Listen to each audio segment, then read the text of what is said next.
ஞானானந்தமயம் தேவம் நிர்மலஸ்படிகாகிருதிம் ஆதாரம் சர்வ வித்யானாம் ஹயக்ரீவம் உபாஸ்மகே. நெக்ஸ்ட் ஜென் டிவி நேயர்களுக்கு அஸ்ட்ரோ கேஎஸ் ஐயங்காரின் பணிவான நமஸ்காரங்கள். வக்ர குரு பெயர்ச்சி.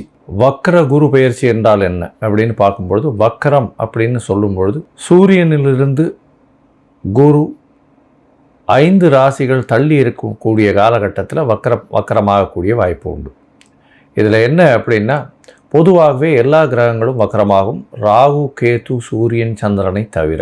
மிச்சம் இருக்கக்கூடிய கிரகம்னு சொல்லக்கூடியது பார்த்தேலையானால் மிச்சம் 5 கிரகங்கள் சூரியன் சனி புதன் சுக்கிரன் செவ்வாய், இந்த 5 கிரகங்களும் வக்கரமடையும். ஆனால் புதனும் சுக்கிரனும் வக்கரமடையக்கூடிய காலகட்டம் பார்த்தேலையானால் ஒரு 2 ராசி தாண்டும் பொழுதே அதாவது புதன் சுக்கிரன் இதெல்லாம் 2 ராசி சூரியனை விட்டு தாண்டும் பொழுதே வக்கரகதி அடைஞ்சிடும். ஆனால் குரு சனி இந்த 2 கிரகங்களும் ராஜ கிரகங்கள், மிகவும் மெதுவாக செல்லக்கூடிய கிரகங்கள்னு சொல்லக்கூடியது. சூரியனை விட்டு 5 அதாவது சூரியன் 5 ராசிகள் தாண்டி இருக்கக்கூடிய காலகட்டத்தில் வக்கரகதி அடையும்.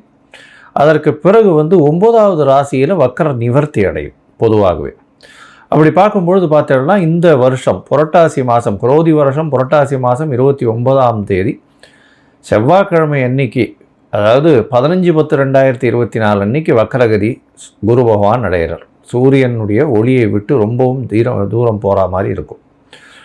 அது தவிர பார்த்தீங்கன்னா, உங்களுடைய பொதுவாகவே குரு பகவான் வக்கர நிவர்த்தி பெறுறது அப்படின்னு பார்க்கும்பொழுது தை மாதம் 29ஆம் தேதி, அதாவது 11/2/2025 அந்த காலகட்டத்தில் வக்கர நிவர்த்தி அடைகிறார்.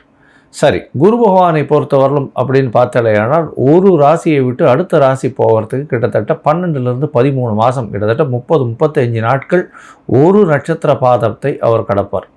ஒரு நட்சத்திர பாதத்தை கடக்கணும்னா ஒரு கிட்டத்தட்ட பார்த்தீங்கன்னா ஒரு 35லேருந்து 40 நாள் ஆகும்.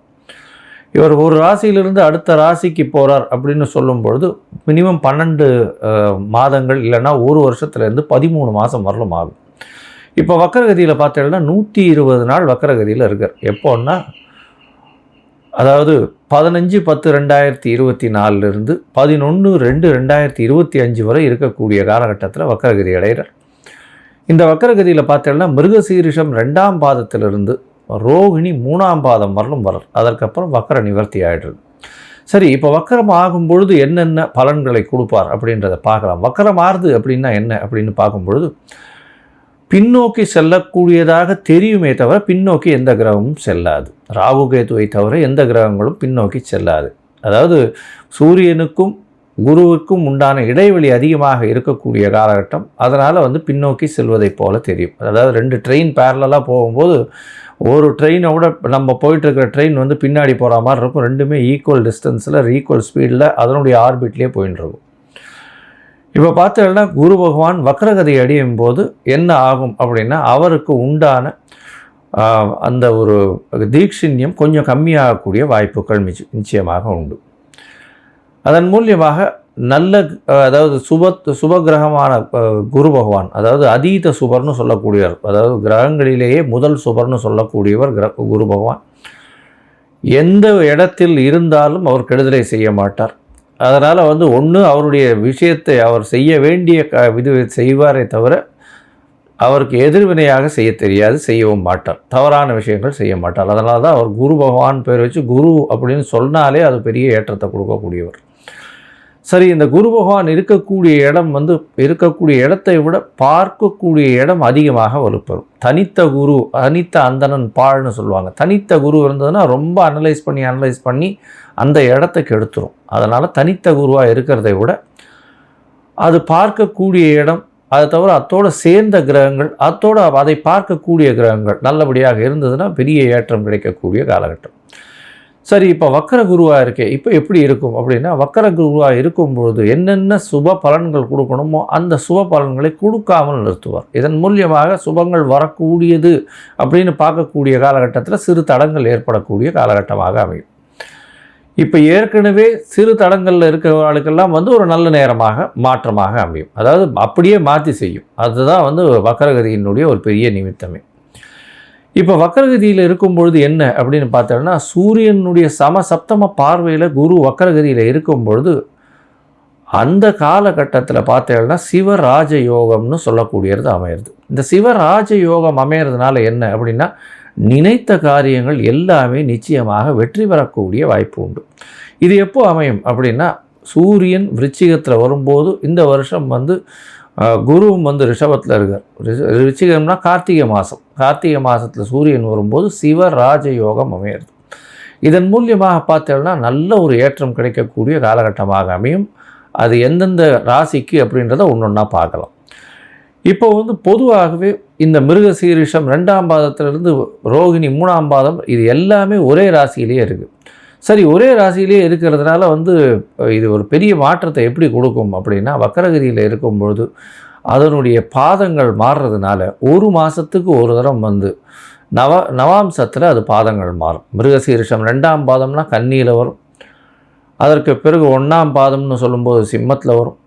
அதற்கு பிறகு ரோகிணி 4ஆம் பாதம் அப்படின்னு சொல்லக்கூடியது கடகத்திலையும், 3ஆம் பாதம்னு சொல்லக்கூடியது மிதுனத்திலையும் வரும். ஸோ இதனால் என்ன ஆகும் அப்படின்னா, அந்த நவாம்சத்தில் இருக்கக்கூடிய இடத்த வச்சு அதனுடைய பலன்களும் மாறும், பார்வைகளும் மாறும். இதனால் என்ன ஆகும் அப்படின்னா, உங்களுக்கு வரக்கூடிய பிரச்சனைகள் ஒரு மாதமோ 1.5 மாதமோ தான் இருக்கக்கூடிய வாய்ப்பு இருக்கும். ஏன்னா கன்னியிலிருந்து சூரிய பகவான் புரட்டாசி 29ஆம் தேதினா 30ஆம் தேதிக்கு மேலே அவர் துலாத்துக்கு போடுவார். துலாம், விருச்சிகம், தனுசு இதுக்கு போகிறாருன்னு வச்சுக்கோங்க. மார்கழி முடிஞ்சு அதுக்கப்புறம் தை மாதம் 29 தேதி அப்படின்னும் போது மகர ராசிக்கு போய் 29 தேதிக்கு போகிறார். இந்த 4 மாதம்னு சொல்லக்கூடியது 120 நாளை தான் பொதுவாகவே இந்த வக்கரகதி அடையிறது. சரி, குரு அப்படின்னு சொல்லும்போது அவர் காரகத்துவம் அப்படின்னு சொல்லுவேனால், குரு பகவானுக்கு உண்டான காரகத்துவம் புத்திர காரகன். அவர் தன காரகன். அதை தவிர தொழிலுக்கு முக்கியமானவர். லாபத்தை ஈட்டி கொடுக்கணும் அப்படின்னா குரு தான் மிகவும் முக்கியமானவர்.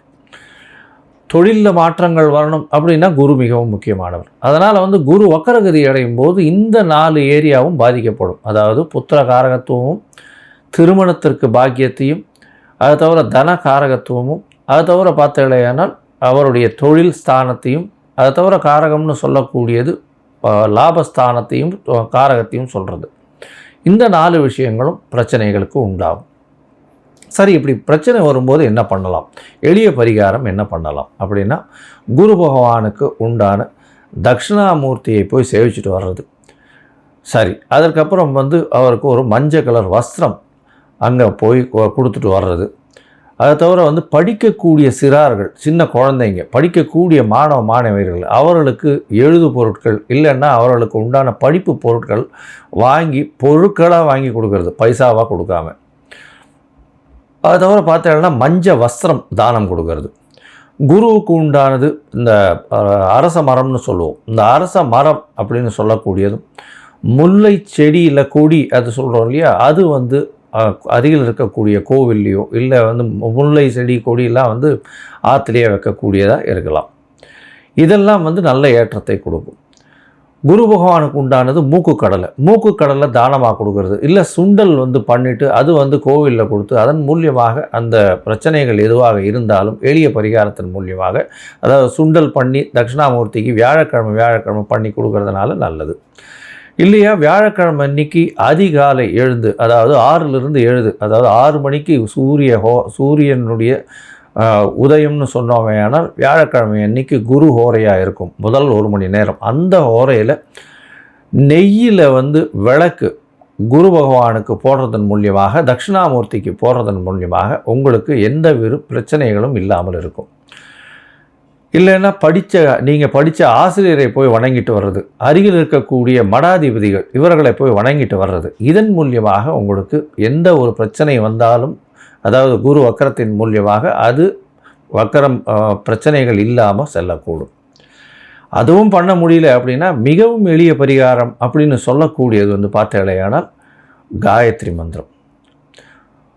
இந்த காயத்ரி மந்திரம் அப்படின்னு சொல்லும் பொழுது குரு பகவானுக்கு உண்டான காயத்ரி மந்திரத்தை ஒரு நாளைக்கு 3 தடவையாவது ஜபிக்கிறதன் மூலியமாக இந்த காயத்ரி மந்திரம் ஒரு நல்ல ஏற்றத்தை கொடுத்து உங்களுக்கு மாற்றத்தை நிச்சயமாக கொடுக்கும். சரி, இப்போது ஒரு ராசியாக மேஷம் முதல் மீனம் வரை இந்த குரு வக்ர பெயர்ச்சி என்ன செய்யும் அப்படின்றத பார்க்கலாம். அதற்கு முன்னாடி என்னுடைய மொபைல் நம்பர் கீழே ஸ்க்ராலிங்கில் போயின்னு இருக்கும்.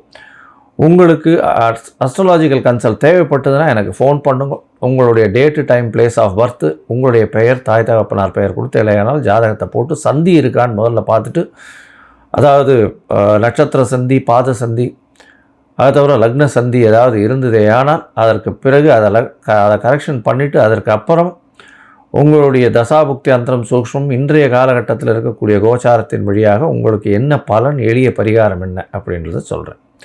இப்போது மேஷம் முதல் மீனம் வரை வக்ர குரு 2024 எப்படி இருக்குன்றதை பார்க்கலாம். தனுசு, மூலம், பூராடம், உத்திராடம் இந்த 3 நட்சத்திரம் 9 பாதங்களை கொண்ட ராசி. ராசியின் அதிபதியே குரு பகவான். குரு பகவான் ராசிக்கு 6ஆம் இடத்தில் வக்ரகதி பெற்றிருக்கார். இப்போ 6ஆம் இடத்தில் வக்ரகதி பெற்றிருக்கிறதுனால என்ன ஒரு அட்வான்டேஜ் அப்படின்னா, உங்களுக்கு பார்த்தோன்னா உடல் நலத்தில் ஏற்றம் இருக்கும். கடன்கள் எல்லாமே குறையும். நல்ல ஒரு ஏற்றம். ஏன்னா ருண சத்ரு ஸ்தானம்னு சொல்லக்கூடியது. அதாவது உடல் நலத்தை பார்க்கக்கூடிய இடம், அதை தவிர சத்ருக்கள் பார்க்கக்கூடிய இடம், கடன் வர்றதை பார்க்கக்கூடிய இடம். இந்த இடத்துல உங்களுடைய ராசியின் அதிபதி குரு பகவானே வக்ரகதி அடைகிறதுனால புதிய கடன் எதுவும் இருக்காது. இருக்கக்கூடிய கடன் அடையக்கூடிய வாய்ப்புகள் நிச்சயமாக உண்டு. அதை தவிர பார்த்தீங்கன்னா உங்களுடைய ராசிக்கு 6ஆம் இடத்துல இவ்வளோ நாளாக குரு பகவான் இருக்கிறதுனால உங்களுடைய உடல்நிலையை சற்று பின்னடைவு இருந்து கொண்டு இருக்கும். ஏதாவது சற்று பின்னடைவு அப்படின்னா உடல் நலத்தில் ரொம்ப இதுவாக இருக்கும். அதாவது என்ன சொல்கிறது, சுகர் பேஷண்ட்டாக இருந்தால் சுகர் லோடு ரொம்ப அதிகமாக இருக்கக்கூடிய காலகட்டம். அதை தவிர பார்த்தீங்கன்னா உடல் நலத்தில் ரொம்பவும் பின்னடைவு இருக்கும். ஹாஸ்பிட்டலைசேஷன் இருக்கக்கூடிய வாய்ப்புகளும் உண்டு. வயிறு சம்பந்தமான பிரச்சனைகள் நிச்சயமாக இருக்கக்கூடிய வாய்ப்புகள் உண்டு. ஏன்னா குரு பகவானே 6ஆம் இடத்துல போய் இருக்கிறது அந்த அளவு விசேஷம் இல்லை. அதை தவிர இப்போ வக்ரகதி அடைஞ்சதுனால அதிலெல்லாம் நிவர்த்திகள் ஏற்படக்கூடிய வாய்ப்புகள் மிகவும் அதிகமாக இருக்குது. அதுவும் பார்த்தீங்கன்னா குரு பகவான் 15/10/2024 15/2/2025 வரலும் இருக்கார். 11/2/2025 வரலும் இருக்கார். கிட்டத்தட்ட 120 நாள் வக்ரகதியில் இருக்கார். இந்த 120 நாளில் பார்த்தீங்கன்னா எல்லாமே ஒரே மாதிரியாக இருக்குமா அப்படின்னா அப்படி இல்லை. நவாம்சத்தில் குரு பகவான் கன்னியா ராசியில் இருக்கும்பொழுது, அதாவது செவ்வாய் நட்சத்திரம், அதாவது மிருகசீரிஷம் 2ஆம் பாதத்தில் இருக்கும்பொழுது பார்த்தீங்கன்னா உங்களுடைய தொழிலில் ஒரு பெரிய மாற்றத்தை ஏற்படுத்துவார். தொழிலில் மாற்றத்தை ஏற்படுத்துறதுனா இவ்வளோ நாளாக கடனுக்காக வியாபாரம் பண்ணிட்டு இருப்பீங்க, இல்லைன்னா கடன் நிறைய கொடுத்து வச்சுருப்பீங்க, மார்க்கெட்டில் கடன் அதிகமாக இருந்திருக்கும். அந்த கடன்லாம் வசூலாகக்கூடிய வாய்ப்புகள் நிச்சயமாக உண்டு. அதை தவிர புதிய இன்வெஸ்ட்மெண்ட்டு, புதுசாக காசு போட்டு ஃபர்தராக பிஸ்னஸ் பண்ணுறதுக்கும் ஒரு ஏற்றம் கிடைக்கக்கூடிய காலகட்டமாக அமைய போகுது இந்த தனுசு ராசிக்காரர்களுக்கும். இது கிட்டத்தட்ட ஒரு மாதம் இருக்கும். ஒரு மாதம் இருக்கும் அப்படின்னா அந்த காலகட்டத்தில் சூரியனும் ரிச்சிகத்தில் இருக்கக்கூடிய காலகட்டம். சிவராஜ யோகம் அமையிறது. சிவராஜ யோகம் வக்கரம் பெற்ற குருவை சூரியன் சமசப்தம பார்வையான 180 டிகிரியில் குருவும் பார்க்க சூரியனும் பார்க்க இருக்கக்கூடிய காலகட்டத்தை சிவராஜ யோகம்னு சொல்கிறோம். இந்த சிவராஜ யோகம் இருக்கிறதுனால நீங்கள் நினைத்த காரியங்கள் நடக்கும். அதை தவிர பார்த்தீங்கன்னா 6ஆம் இடத்தில் வக்கர குரு இருக்கிறதுனால போட்டித் தேர்வில் வெற்றி பெறக்கூடிய வாய்ப்புகள், புதிய அரசாங்க வாய்ப்புகள் நிச்சயமாக கிடைக்கும். அதில் கான்ட்ராக்டுகள் ஏதாவது இருந்தால் நிச்சயமாக கிடைக்கும். அதை தவிர இந்த இது எஜுகேஷ்னல் சிஸ்டம்ஸில் இருக்கிறவா, அதாவது professors, tuition teachers, tuition apps வச்சு நடத்துகிறவா, டியூஷன் கிளாஸஸ் வச்சு நடத்துகிறவங்க, இப்போ குழந்தை மாணவர்களுக்கெல்லாம் சொல்லிக் கொடுக்குறவங்களுக்கு நல்ல ஒரு ஏற்றம் கிடைக்கக்கூடிய காலகட்டமாக இருக்கும். சரி, இவ்வளவு நாளாக உடல் நலத்தில் மிகுந்த பிரச்சனைகள் இருந்திருக்கும். உடல் நலத்தில் மிகுந்த பிரச்சனைகள் அப்படின்னா பிரச்சனைகள், வயிறு சார்ந்த பிரச்சனைகள், குடல் சார்ந்த பிரச்சனைகள், அதை தவிர அதாவது கொலஸ்ட்ரால்னு சொல்லக்கூடிய கொழுப்பு சத்து சார்ந்த பிரச்சனைகள், சர்க்கரை சார்ந்த நோய்கள் இதெல்லாம் கொஞ்சம் அதிகமாக இருக்கும். இதை தவிர பார்த்தீங்கன்னா ஆப்ரேஷன், சர்ஜரி இந்த மாதிரியான விஷயங்கள் போகக்கூடிய வாய்ப்புகள்லாம் இவ்வளோ நாள் இருந்திருக்கும். ஆனால் இப்போது வக்ரகதி அடைகிறதுனால அது எல்லாம் மாற்றங்கள் ஏற்பட்டு நல்ல ஒரு ஏற்றங்கள் இருக்கக்கூடிய காலகட்டமாக அமைகிறது. உங்களுடைய ராசிக்கு பார்த்தீங்கன்னா குரு பகவான் வக்ரகதியில் கிட்டத்தட்ட 11ஆம் மாதத்துலேருந்து 1ஆம் மாதம் வரலும் மிருகசீரிஷம் 1ஆம் பாதம், அதுக்கப்புறம் ரோகிணி 4ஆம் பாதத்தில் 2த்துலேயும் இருக்கார். இந்த காலகட்டத்தில் பார்த்தீங்கன்னா மிருகசீரிஷம் 1ஆம் பாதத்தில் இருக்கும்போது உங்களுடைய ராசிக்கே 10ஆம் இடத்துல இருக்கிறதா எடுத்துக்கொள்ளணும். ஏன்னா நவாம்சத்தில் 9ஆம் இதில் இருக்கும்பொழுது உங்களுடைய ராசிக்கு 9ஆம் இடத்துல இருக்கக்கூடிய வாய்ப்புகள் உண்டு. 9ஆம் இடத்துல இருக்கக்கூடிய நட்சத்திர பிரகாரம் அவர் ஏரிய நட்சத்திரம் செவ்வாய் 1ஆம் பாதம்ன்றதுனால 9ஆம் இடத்துல இருக்கிறதன் மூலியமாக என்ன அப்படின்னா தந்தையின் உடல் நலத்தில் நல்ல ஒரு ஏற்றம் கிடைக்கக்கூடும். வெளிநாடு போய் படிக்கணும்னு நினைக்கக்கூடிய மாணவர்களுக்கு நல்ல ஒரு ஏற்றம் இருக்கும். படிப்பு துறையில் இருக்கிறவங்க, அதாவது கல்வித்துறையில் இருக்கிறவங்களுக்கு பெரிய ஏற்றம் கிடைக்கும். ஆசிரியர்கள், ப்ரொஃபஸர்ஸ் இவாளுக்கெல்லாம் நல்ல ஒரு ஏற்றம் கிடைக்கக்கூடிய காலகட்டமாக இந்த குரு வக்ர பெயர்ச்சி நிச்சயமாக அமையிறது. இந்த குரு வக்ர பெயர்ச்சியில் பெரிதும் நல்ல ஒரு விஷயத்தை பெறக்கூடிய இந்த ராசி அப்படின்னு சொல்வதுன்னா தனுசு ராசிக்காரர்கள் நல்ல ஏற்றத்தை பெறக்கூடியவர்களாக இருப்பார்கள். ஏன்னா 6ஆம் இடத்துல இவ்வளோ நாளாக மறைஞ்சிருந்த குரு பகவான் இப்போ வக்கரகதி அடையிறது அவங்களுக்கு ஒரு பெரிய ஏற்றத்தை கொடுக்க போகிறது. பேச்சில் நல்ல ஏற்றம் இருக்கும். உங்களுக்கு இவ்வளோ நாளாக ஆகாத காரியங்கள் எல்லாமே நிச்சயமாக ஆகும். அதை தவிர பார்த்தா ஏன்னால் உங்களுடைய உடல் நிலையில் நல்ல ஒரு ஏற்றம் இருக்கும். அதை தவிர எந்த இடத்தில் நீங்கள் போனோம்னாலும் உங்களுக்கு உண்டான மரியாதை, சுயகௌரவம், கம்பீரம் இது எல்லாம் வரக்கூடிய வாய்ப்புகள் நிச்சயமாக உண்டு. எதிராளிகளை அற்ற நிலை இருக்கக்கூடிய வாய்ப்புகள் நிச்சயமாக இருக்கும். இந்த பயிற்சியில் பார்த்தோம்னா குரு வக்கர பயிற்சியில் நீங்கள் அருகில் இருக்கக்கூடிய இந்த தூத்துக்குடி மாவட்டம் ஆழ்வார் திருநகரியில் போயிட்டு அங்கே ஆதிநாத பெருமாளை போய் சேவிச்சுட்டு வர்றதும், அங்கே ஒரு வஸ்திரம், மஞ்சள் கலர் வஸ்திரம் தானம் கொடுத்துட்டு வர்றதும் குரு பகவானுக்கு உண்டான வைணவத்தலம்னு சொல்லக்கூடியது. அதனால் அந்த இடத்துல போய் பார்த்துட்டு வர்றதன் மூலியமாக உங்களுக்கு இருந்த பிரச்சனையும் வரக்கூடிய பிரச்சனையும் கண்டிப்பாக சூரியனை கண்ட பனி போல விலகிச் செல்லும். லோகா சமஸ்தா சுகினோ பவந்து. நன்றி, நமஸ்காரம்.